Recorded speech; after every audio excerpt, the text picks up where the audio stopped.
Sumatera Utara. Selamat sore pemirsa, untuk memperbaharui informasi Anda seputar Sumatera Utara.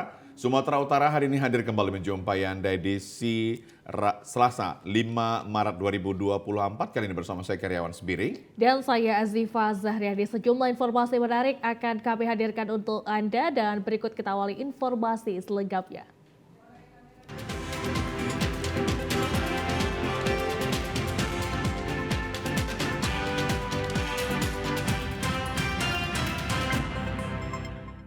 Kami awali dari berita yang pertama, pemirsa diduga memalsukan dokumen untuk mendapatkan beras Bulog sebanyak 2.000 ton.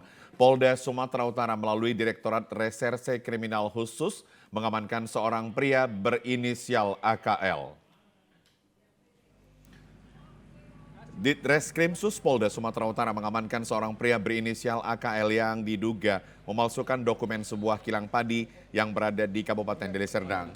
Dalam dugaan pemalsuan dokumen tersebut, pelaku menggunakan nama UD Kilang Padi Jasa Tani tanpa sepengetahuan pemilik kilang yang nantinya akan diberikan kepada Bulog Sumatera Utara.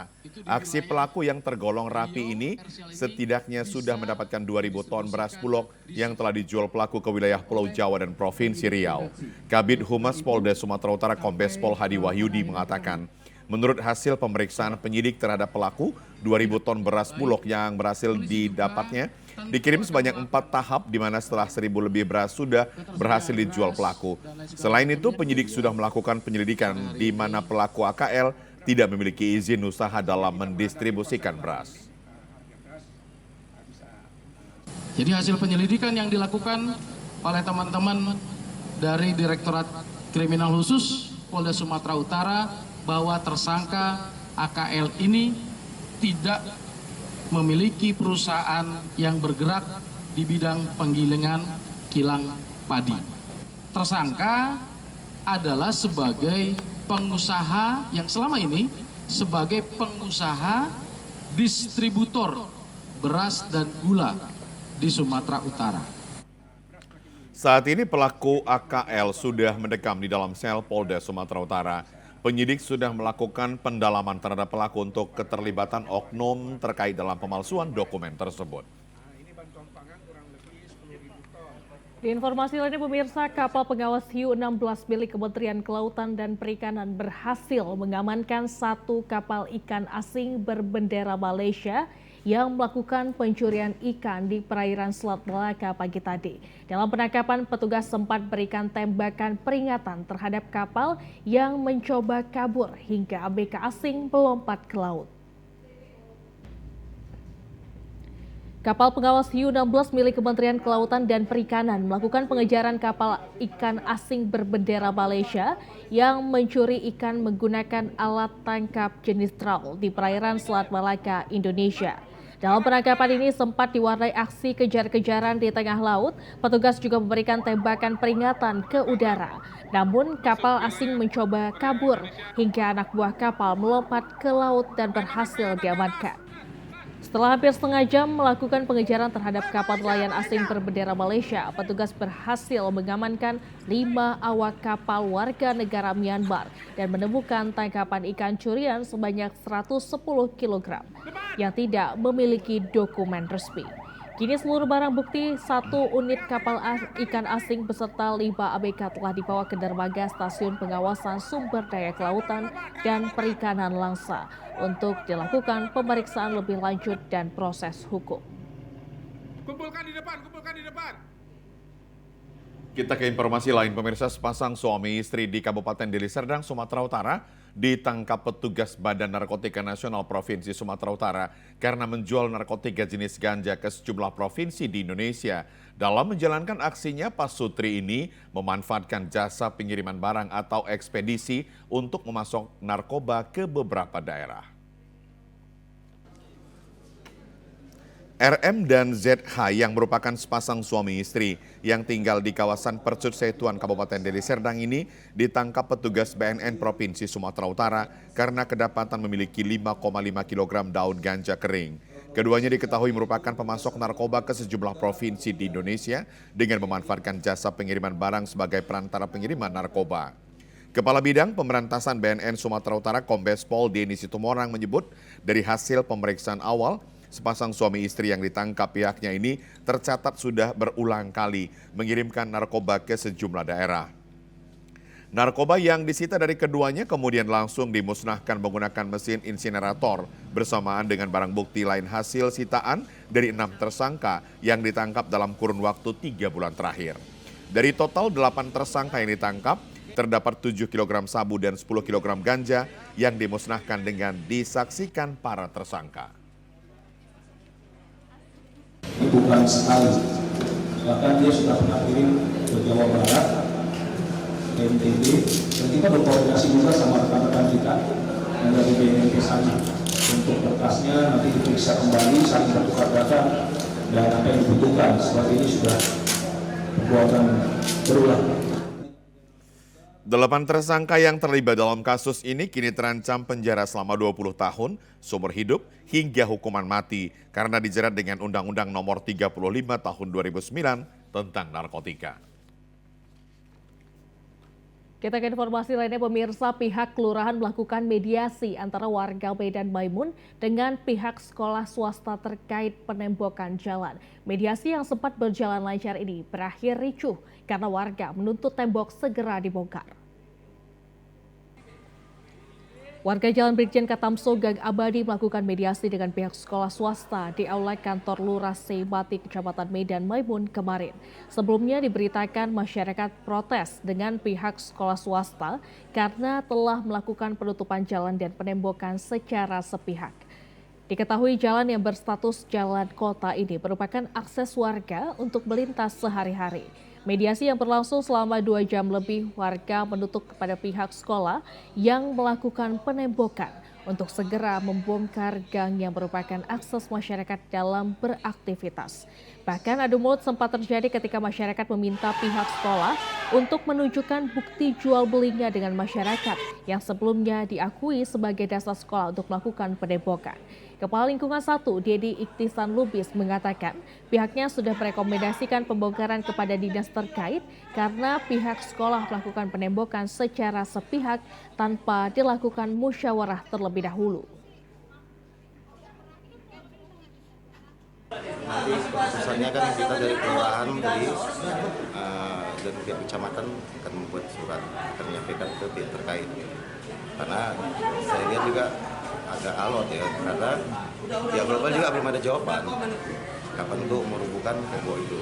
Jadi pihak kelurahan kecamatan akan memberikan surat pihak terkait agar dirobohkan tembok segera.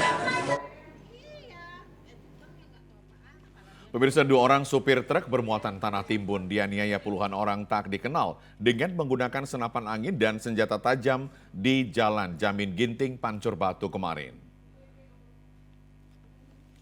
Sejumlah kelompok orang tak dikenal melakukan sweeping di Jalan Jamin Ginting, kilometer 23 Desa Durin Simbelang, Kecamatan Pancur Batu. Sejumlah pemuda menenteng senapan angin dan senjata tajam diduga sedang menunggu truk incarannya. Pada waktu bersamaan melintas 2 truk yang membawa tanah timbun yang datang dari Pancur Batu, kemudian langsung diberhentikan oleh pelaku dan menembak kaca mobil dengan senapan angin yang mengakibatkan kaca pecah dan mengenai kepala sang supir. Setelah bersimbah darah, korban sempat melarikan diri, namun para pelaku terus merusak truk korban. Korban penganiayaan bernama Ivan Sanzes dan Simon Tarigan. Kini keduanya sedang menjalani perawatan medis. Salah satu korban bernama Ivan Sanjes mengatakan sebanyak 50 orang yang melakukan penyerangan terhadap dirinya dan teman-teman lainnya saat mengemudikan truk. Puluhan orang tak dikenal tersebut menyerang dengan menggunakan tombak dan senjata jenis senapan angin. Ada mobil berhenti di depan. Selama 15 menit saya di stop. Begitu mobil tadi jalan, langsung saya diserang. Sekitar 50 orang lebih. Ada yang pakai senapan, batu, tombak, bambu, banyak. Akibat mengalami luka yang cukup serius hingga mengalami trauma, korban telah melaporkan peristiwa yang dialaminya ke kantor polisi.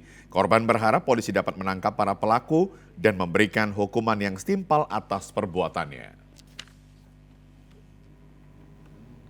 Pemirsa, kecelakaan kereta api kembali terjadi. Sebuah minibus ditabrak kereta api Siantar Express jurusan Pematang Siantar Tebing Tinggi. Tepatnya di perlintasan rel kereta api di Jalan Pulau Sumatera, Kelurahan Perisiakan, Kecamatan Padang Hulu, Kota Tebing Tinggi. Akibat peristiwa tersebut, minibus yang tertabrak rangkaian kereta api jurusan Pematang Siantar Tebing Tinggi mengalami rusak berat dan terseret sepanjang 2 meter. Sedangkan 2 orang penumpang di dalam mobil mengalami luka berat. Peristiwa berawal saat mobil yang berpenumpang 2 orang akan menyeberang perlintasan kereta api. Namun secara bersamaan datang rangkaian kereta api penumpang Siantar Express dari arah Pematang Siantar menuju stasiun kereta api Kota Tebing Tinggi. Kecelakaan pun tidak bisa dihindari setelah rangkaian kereta api yang melaju kencang langsung menabrak mobil hingga terseret sejauh 2 km dari lokasi kejadian. Evaluasi korban yang dilakukan warga berlangsung dramatis sebab kedua korban terjepit di dalam mobil. Setelah berhasil dievakuasi, korban kemudian dilarikan ke rumah sakit. Kanit Gakum Polres Tebing Tinggi Ibda Haryadi Purba membenarkan peristiwa tersebut tepatnya di kilometer 216, sementara penyebab kecelakaan masih dalam penyidikan pihak berwajib.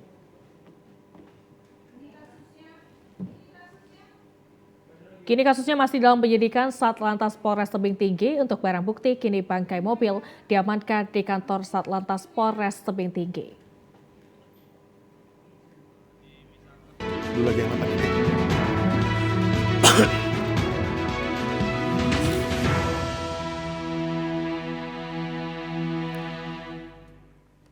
Pemirsa, kita ke informasi pilihan rakyat. Sebanyak 16 KPU Kabupaten Kota telah selesaikan melaksanakan rekapitulasi suara pemilu 2024 dan kini telah diserahkan ke KPU tingkat provinsi. Rekapitulasi suara yang dimulai sejak kemarin dijadwalkan akan selesai paling lambat pada 10 Maret mendatang.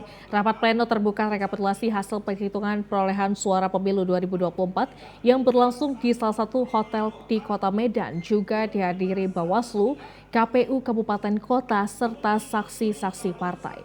Ketua KPU Sumatera Utara Agus Arifin mengatakan dari 33 kabupaten kota di Sumatera Utara, 16 KPU Kabupaten Kota telah selesai melaksanakan rekapitulasi dan sudah menyerahkan hasil rekapitulasinya ke KPU Sumut.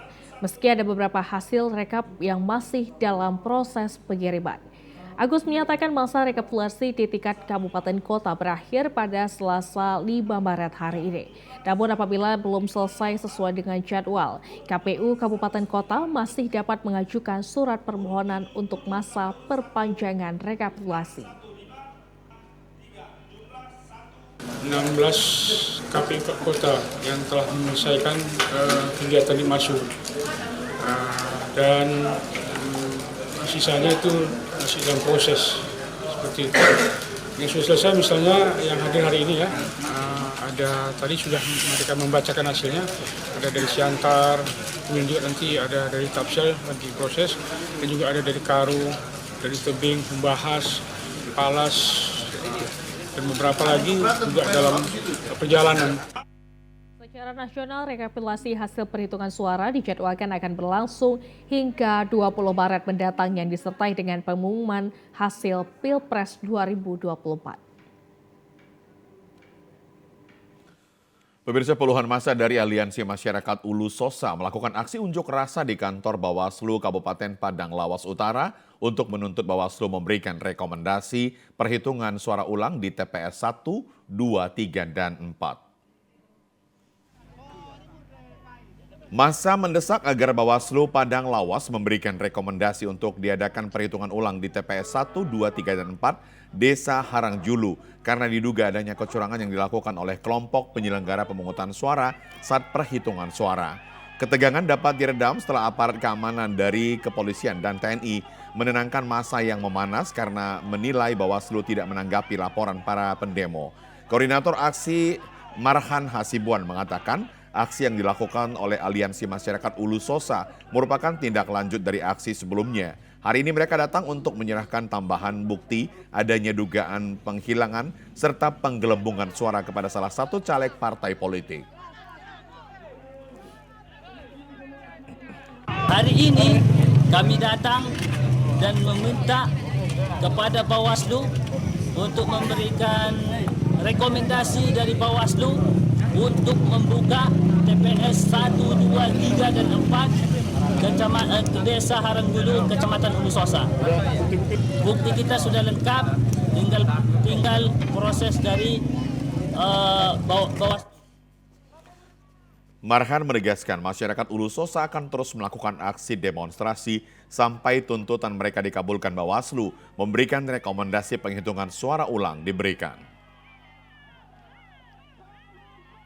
Pemirsa, rapat pleno rekapitulasi hasil penghitungan dan penetapan hasil perolehan suara pada Pemilu 2024 di KPUD Deli Serdang dari 22 kecamatan, baru 10 kecamatan yang selesai. Rapat pleno pembacaan rekapitulasi hasil Pemilu 2024 di Kabupaten Deli Serdang masih terus berlanjut. Komisioner KPUD Deli Serdang Ziaul Haq Siregar mengatakan, sejak digelarnya pembacaan rekapitulasi hasil Pemilu 2024 yang dimulai pada tanggal 1 Maret 2024 kemarin, yang sudah selesai 10 kecamatan dari 22 kecamatan se-Kabupaten Deli Serdang. Dari 10 kecamatan tersebut, ada beberapa kecamatan yang harus diskorsing jalannya pembacaan rekapitulasi disebabkan adanya ketidakcocokan data antara daftar pemilih tambahan dan daftar pemilih khusus.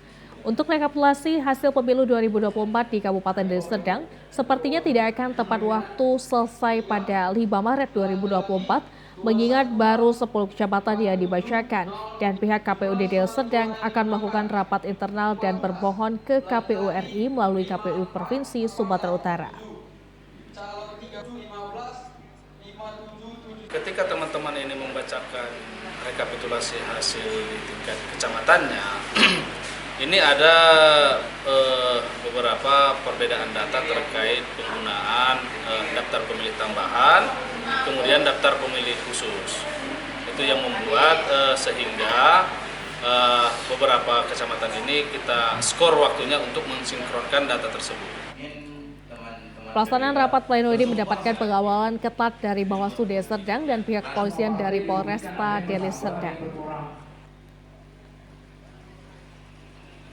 Pemirsa, peserta pemilu dari Partai PDI Perjuangan menyampaikan laporan dugaan pelanggaran pemilu ke Bawaslu berupa ditemukannya selisih perolehan suara Partai Demokrat jauh lebih meningkat pada dokumen D hasil di tingkat PPK jika dibandingkan pada dokumen C hasil tingkat TPS pada wilayah Kabupaten Nias untuk pemilihan DPRD Provinsi Sumatera Utara Dapil 8. Tidak diindahkannya permintaan saksi partai politik PDI Perjuangan untuk mengisi formulir keberatan saat rapat pleno terbuka rekapitulasi penghitungan perolehan suara dalam pemilihan umum tahun 2024 di tingkat Kabupaten Nias yang berlangsung sebelumnya. Saksi partai politik PDI Perjuangan hanya menyoroti masalah selisih jumlah perolehan suara yang diraih Partai Demokrat, semula hanya meraih sebanyak 526 suara, tertera pada C hasil tingkat TPS meningkat menjadi 1.364, yakni bertambah sebanyak 834 suara. Hal ini terjadi untuk jenis pemilihan DPRD Provinsi Sumatera Utara, daerah pemilihan 8, khusus pada wilayah Kecamatan Gido, Kabupaten Nias. Saksi yang meminta untuk mengisi formulir keberatan tidak diindahkan oleh pihak KPU Kabupaten Nias, sementara Bawaslu setempat yang seharusnya mengusulkan saran perbaikan dan atau membuka kembali D hasil tingkat PPK kecamatan justru tidak dijalankan. Dari data-data yang kami miliki bahwa ada perubahan pada saat rekapan di PPK Gido dari dokumen salinan C hasil yang ada kepada kami dengan rekapan dalam D hasil itu berbeda. Perubahannya cukup signifikan. Dan ini yang kami laporkan kepada Bawaslu. Mudah-mudahan Bawaslu bisa mengambil, meneliti dugaan ini. Pihak Bawaslu Kabupaten Nias yang menerima laporan pengaduan menjelaskan pihak PPK menginformasikan adanya kesesuaian data D hasil PPK dengan pembacaan D hasil yang ditampilkan pada rapat pleno, sehingga tawaran Bawaslu menyerahkan formulir keberatan kepada saksi tidak jadi. Kayaknya kan artinya kan langsung di ini dengan di KPU itu langsung pernyataan mereka bahwa masih belum memenuhi, karena belum mereka kasih juga di keberatan kepada saksi, dan kami lihat juga bahwa di kabupaten belum tanda tangan itu di kabupaten. Kita ke Batubara, pemirsa. Bawaslu Kabupaten Batubara menyatakan akan tetap mengawal hasil rekapitulasi perhitungan suara hingga seluruh tahapan pemilu selesai. Saat ini Bawaslu Batubara masih menyusun dokumen hasil rekapitulasi perhitungan suara dari seluruh kecamatan di Batubara untuk dibawa ke tingkat Provinsi Sumatera Utara. Sebelumnya KPU Batubara telah menyelesaikan tahapan rekapitulasi perhitungan suara tingkat Kabupaten Batubara yang digelar pada 28 Februari 2024 hingga 2 Maret 2024 yang lalu. Ketua Bawaslu Batubara Muhammad Amin Lubis mengatakan akan tetap mengawal hasil rekapitulasi perhitungan suara yang telah dilaksanakan di tingkat kecamatan dan Kabupaten Batubara. Jika selama proses rekapitulasi masih ditemukan sejumlah kecurangan yang menjadi catatan Bawaslu Batubara terkait data pemilih, kesalahan penulisan, kesalahan perhitungan, dan sejumlah kesalahan administrasi lainnya. Selama rekapitulasi, kita masih melihat masih ada beberapa yang harus diperbaiki, dan Bawaslu sudah memberikan rekomendasi saran perbaikan kepada KPU Kabupaten Batubara. Evaluasi selanjutnya apa? Ya, evaluasi kalau kita melihat dari kacamata Bawaslu sebenarnya masih banyak terjadi kesalahan-kesalahan yang dilakukan oleh penyelenggara di tingkat bawah. Apakah itu kesalahan dalam penghitungan, kemudian kesalahan-kesalahan administrasi yang dilakukan, ini harus menjadi evaluasi KPU Kabupaten Batubara. Terkait kekurangan tersebut, Bawaslu Batubara telah memberikan masukan ke KPU Batubara sebagai bahan evaluasi untuk perbaikan penyelenggaraan pilkada mendatang. Pemirsa, jumlah partisipasi pemilih pada pemilihan umum tahun 2024 di Kabupaten Batubara meningkat sebesar 1% jika dibandingkan dengan pemilu tahun 2019. Adanya peningkatan jumlah partisipasi pemilih tersebut disampaikan Ketua Komisi Pemilihan Umum KPU Batubara, Erwin, di kantor KPU Batubara, Jalan Perintis Kemerdekaan, Kelurahan 50 Kota, Kecamatan 50. Menurut Erwin, berdasarkan data hasil rekapitulasi penghitungan suara tingkat Kabupaten Batubara menunjukkan tingginya antusiasme pemilih yang datang untuk menyalurkan hak pilihnya di tempat pemungutan suara pada pemilu 14 Februari 2024 yang lalu. Menurut Erwin, tingkat partisipasi pemilih di Batubara mencapai angka 77,7%.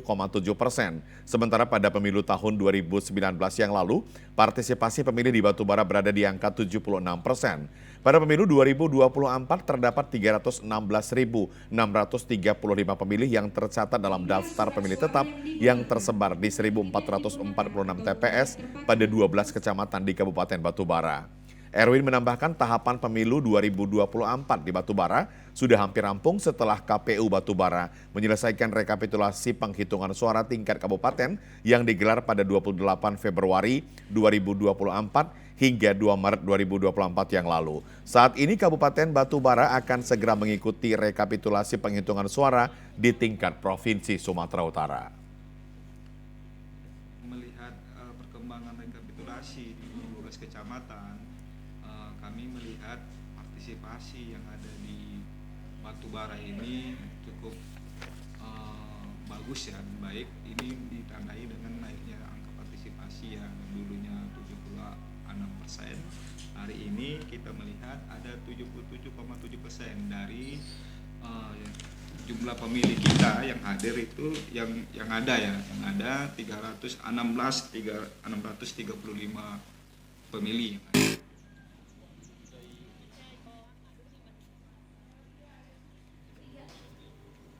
Sejumlah informasi menarik lainnya masih akan hadir usai jeda pariwara berikut ini. Tetaplah bersama kami di Sumatera Utara hari ini.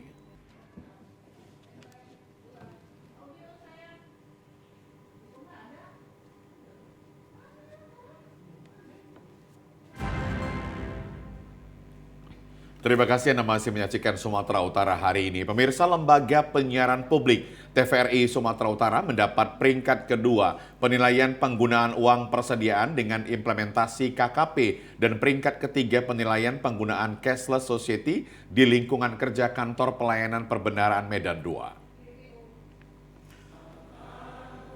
Ratusan satuan kerja lingkungan kerja Kantor Pelayanan Perbendaharaan Medan II menghadiri acara penghargaan Satuan Kerja Award periode di semester 2 tahun 2023 dan mengikuti bimbingan teknis aplikasi Sakti tahun 2024 Satuan Kerja Lingkup Kantor Pelayanan Perbendaharaan Medan II di Jalan Diponegoro Medan pagi tadi. Hal ini dilaksanakan sebagai evaluasi pelaksanaan Satuan Kerja Lingkup Kantor Pelayanan Perbendaharaan Medan II periode semester 2 tahun 2023 dengan mengacu pada Peraturan Menteri Keuangan Nomor 62 Tahun 2023 tentang perencanaan anggaran, pelaksanaan anggaran, serta akuntansi dan pelaporan keuangan. Sebagai bentuk apresiasi, Kantor Pelayanan Perbendaharaan Medan II memberikan apresiasi kepada satuan kerja terbaik atas pengelolaan kinerja APBD dan Cashless Society Satuan Kerja Lingkup Kantor Pelayanan Perbendaharaan Medan II dengan kategori Pagu Kelolaan Kecil, Sedang, dan Besar serta kategori DigiPay, KKP Cashless Society, KPA Inspiratif, dan Bendahara Teladan. Lembaga Penyiaran Publik TVRI Sumatera Utara sebagai salah satu satuan kerja yang mendapat penghargaan peringkat kedua. Penilaian penggunaan uang persediaan dengan implementasi KKP dan peringkat ketiga. Penilaian penggunaan Cashless Society di lingkungan kerja Kantor Pelayanan Perbendaharaan Medan II. Kepala Kantor Pelayanan Perbendaharaan Medan II, Sondang Rotua Sihaloho berharap dengan penghargaan ini dapat memberi semangat dan mensukseskan pelaksanaan anggaran tahun 2024.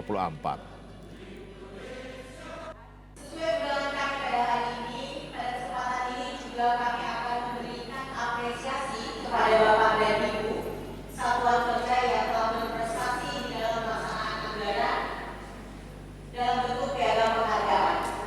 Dengan harapan bahwa pemberian piagam ini akan menunjukkan betapa pentingnya tugas yang Bapak Ibu lakukan dan harapan kami dapat mensukseskan pelaksanaan anggaran untuk berdepannya.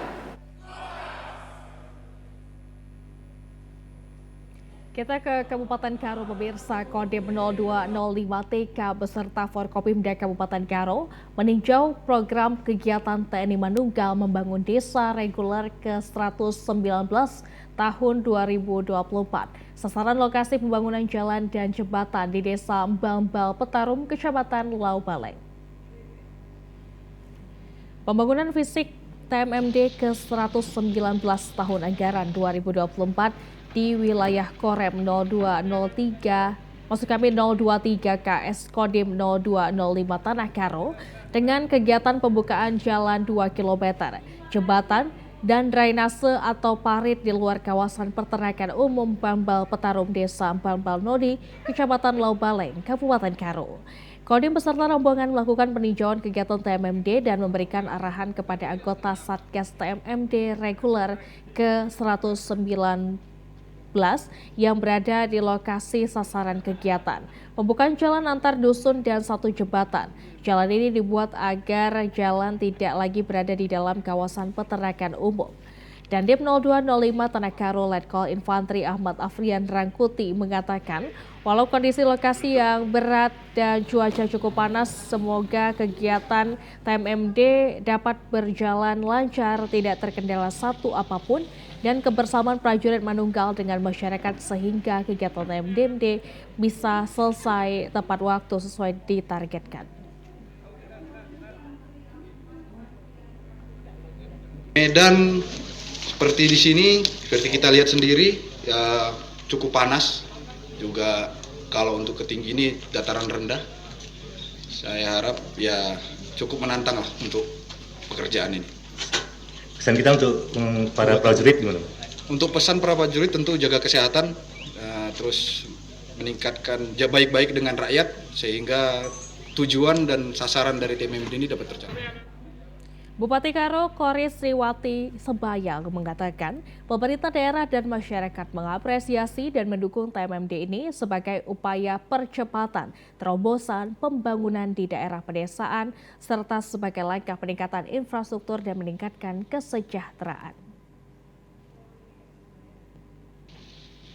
Sekarang kita membuat jalan pembatas dengan desa setempat agar mereka tidak melalui lokasi peternakan ini lagi. Dan dengan adanya TMMD ini, kami berharap agar masyarakat sadar bahwa ini adalah kepunyaan mereka juga. Dan sama-sama menjaga ternak yang ada di dalam, dan mereka juga bebas untuk beternak ke dalam, dan juga seluruh masyarakat untuk di Kecamatan Mardinding dan Lobalang, dan yang mana saja kita bebas, karena luas tanah kita ini sekitar 680 hektar. Pemirsa, Badan SAR Nasional Kantor SAR Medan menyiapkan sejumlah alat berteknologi yang merupakan bentuk kesiapan dalam menghadapi kondisi bencana. Basarnas juga terus melakukan kolaborasi terhadap stakeholder terkait guna kelancaran penanganan jika terjadi bencana alam. Kepala Basarnas Marsikal Madya TNI Kusworo melakukan pemeriksaan dan pengecekan alat di kantor SAR Medan, Jalan Jamin Ginting, Medan pada Senin sore. Dalam menghadapi bencana yang terjadi di musim yang ekstrim ini, Kepala Basarnas mengatakan pihaknya selain mengedepankan sumber daya manusia, juga memanfaatkan teknologi sebagai alat bantu dalam proses SAR. Salah satu alat yang digunakan oleh tim SAR adalah drone karena dapat membantu kinerja SAR dalam proses pencarian untuk melakukan pemetaan lokasi yang jaraknya jauh ke bawah maupun ke atas sebelum tim turun ke lokasi. Tak hanya itu, pemanfaatan potensi SAR serta kolaborasi dengan Forkopimda juga terus dilakukan mengingat di mana personil SAR di setiap kota tergolong minim. Diketahui sejumlah bencana di Pulau Jawa saat ini sedang terjadi, diantaranya banjir di kawasan Jakarta, longsor di Banten, dan sejumlah bencana alam lainnya. Ini salah satu bentuk kesiapan apabila sewaktu-waktu terjadi suatu kondisi yang harus kita bergerak, karena pelayaran kita di 115 ini 24 jam ya. Itu tentunya menjadikan satu tantangan bagi kita untuk siap setiap saat, lalu siap dengan satu kondisi apapun juga yang terjelek. Walaupun kita juga harus berdoa dalam kondisi yang terbaik tentunya. Dan saya cek personil, peralatan maupun hal-hal yang kebetulan kemarin saya habis rapim. Pemirsa, berbagai cara diterapkan dalam dunia pendidikan dengan tujuan agar para siswa tidak bosan untuk melakukan kegiatan belajar. Salah satunya adalah dengan proyek penguatan profil Pancasila yang dilakukan sekolah dasar di seluruh daerah. Seperti halnya yang dilakukan Sekolah Dasar Negeri 057201 Kecamatan Binjai, Kabupaten Langkat dengan menggelar outbound di alam terbuka tepatnya di lokasi pemandian alam.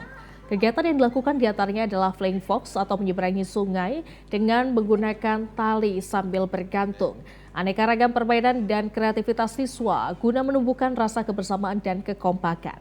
Meski kegiatan ini sedikit ekstrim, namun para siswa tetap semangat dan antusias mengikuti kegiatan uji nyali yang baru pertama kali dilakukan pihak sekolah kerjasama dengan komunitas outbound field trip.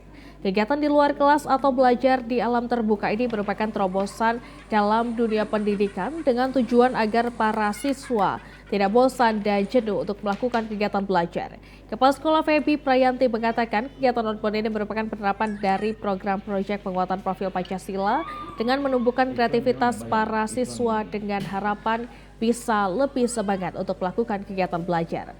Salah seorang siswa, Harun, sangat senang dengan kegiatan ini karena belum pernah dilakukan dan sangat menantang, sedikit takut. Gimana rasanya? Belum. Enaknya kayak mana? Kayak baru rasa belum pernah naik kayak gini, kayaknya enak kali ya, lagi pengen lagi. Rasa takutnya nggak ada. Tapi pas di atas tadi berdek. Gerdek deh gitu? Nggak? Takutnya jatuh di batu-batu. Rencana kegiatan ini akan terus dilakukan. Pemirsa, warga di Kota Sibolga keluhkan kenaikan harga kebutuhan bahan pokok yang terjadi di sejumlah pasar di Kota Sibolga.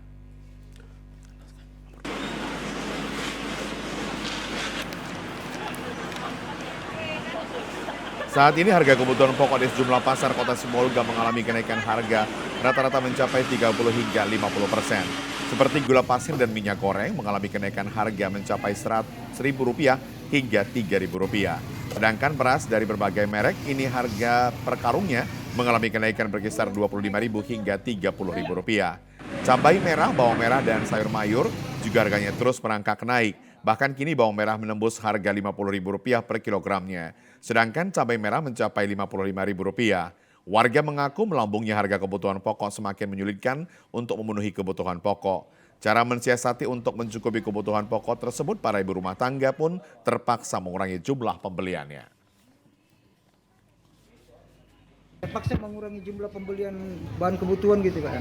Enggak, ini masalah kita bilang enggak kita beli, apa kami pakai? Kalau naik, kalau contohnya awak beli sekilo bawangnya, yang nggak sampai sekilo, aku beli setengah. Kemarin hari Sabtu itu aku beli 6 setengah, timbangannya 36. Kami tinta datanya. Pemirsa, ratusan warga di Pajabungan Mandailing Natal rela berdesakan untuk mendapatkan beras murah pada pasar murah yang digelar Ketahanan Pangan Mandailing Natal. Operasi pasar murah dilakukan guna menekan mahalnya harga sekaligus menstabilkan harga beras di pasaran. Bidang ketersediaan pangan Dinas Ketahanan Pangan Mandailing Natal menyediakan 70 ton beras untuk kebutuhan warga setempat. Untuk mendapatkan beras murah, warga mendapatkan kupon sebagai syarat penerima beras murah yang digelar di Pasar Lama Kota Pajabungan Mandailing Natal. Menurut pengakuan warga, Butet Saniah rela ikut antri untuk mendapatkan beras murah tersebut. Harga beras di pasaran saat ini mencapai Rp15 hingga Rp16.000 per kilogramnya. Di pasar murah ini hanya Rp10.250.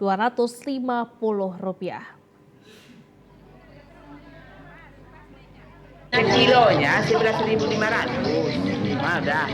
Gimana Bu? Cukup murah nggak? Cukup lah, cukup murah lah. Merasa terbantu nggak Bu dengan ada? Merasa terbantu lah Pak. Ya. Biasanya kalau beli berapa Bu di warung? 14.000 sekilo, 64. Dinas Ketahanan Pangan Mandailing Natal terus berupaya untuk memantau harga beras di pasar tradisional agar harga beras tetap stabil. Ini ada 7 ton. 7 ton? 7 ton. 1.400 karung. Untuk harga per kilonya kita kasih harga 10.250. Itu cukup murah dibanding harga pasaran. Harga pasar sekarang Pak melonjak Pak.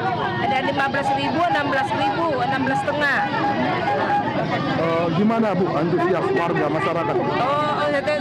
Senang Pak karena kita ada mengadakan pasar murah ini Pak. Pemirsa, berikut informasi perakiraan cuaca di sejumlah daerah di Sumatera Utara dari Badan Meteorologi, Klimatologi, dan Geofisika wilayah 1 Medan berlaku pada hari Rabu 6 Maret 2024 berikut ini.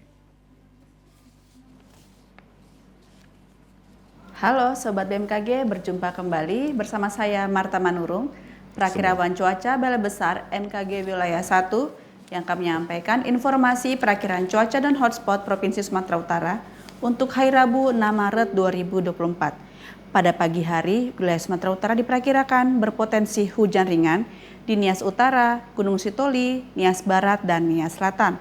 Untuk siang hingga sore hari berpotensi hujan ringan hingga sedang di sebagian wilayah Sumatera Utara, di mana potensi hujan sedang hingga lebat terjadi di Langkat, Binjai, Deli Serdang, Serdang Bedagai, Tebing Tinggi, Batubara, Tapanuli Tengah, Sibolga, Humbahas, Pakpak Barat, dan Mandailing Natal. Untuk malam hari masih berpotensi hujan ringan hingga lebat di sebagian wilayah Sumatera Utara, di mana potensi hujan lebat terjadi di Langkat, Karo, Dairi, Pakpak Barat, Humbahas, Tapanuli Tengah, Sibolga, Madinah, Padang Lawas Utara, Padang Lawas, Tapanuli Utara, dan Tapanuli Selatan. Untuk dini hari berpotensi berawan di seluruh wilayah Sumatera Utara dengan suhu udara 16 hingga 34 derajat Celcius dan kelepatan udara 60 hingga 95%. Arah angin bertiup dari timur laut hingga tenggara dengan kecepatan angin 10 hingga 30 km per jam. Pada tanggal 4 Maret 2024 terpantau tidak ada titik panas di wilayah Sumatera Utara. Kami tetap menghimbau kepada masyarakat agar tetap waspada akan potensi hujan sedang hingga lebat yang dapat disertai petir dan angin kencang di wilayah pantai timur, lereng timur, pegunungan hingga pantai barat Sumatera Utara yang dapat berpotensi mengakibatkan banjir ataupun longsor. Demikianlah informasi perakiraan cuaca dan hotspot yang dapat kami sampaikan. Semoga bermanfaat bagi Sobat BMKG semuanya. Terima kasih dan sampai jumpa. Pemirsa, informasi tadi mengakhiri Sumatera Utara hari ini. Mewakili seluruh kerabat kerja yang bertugas, saya Keriawan Sembiring. Dan saya Azifa Zahris mengucapkan terima kasih atas perhatian Anda. Selamat sore dan sampai jumpa.